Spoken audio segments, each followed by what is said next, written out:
Hey, what's up mga Kokote? It's me, Kuya Jet. Welcome sa Whether Knows When Learning is the name of the game.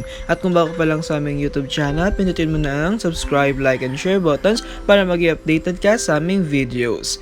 Para sa lecture video na ito, hayaan ninyo akong basahin ang mga saknong 1 hanggang 6 ng kwento ng Ibong Adarna. Isang Pahimakas ng May-Akda. O Birheng kaibig-ibig, ina naming nasa langit, liwanagin niya ring isip ng sa layo'y di malihis. Ako'y isang hamak lamang, taong lupa ang katawan, mahina ang kaisipan at maulap ang pananaw. Malimit na makagawa ng hakbang na pasaliwa, ang tumpak kong ninanasa kung mayari ay pahidwa. Labis yaring pangangamba na lumayag na mag-isa, baka kung mapalaot na ang mamangkay di makaya.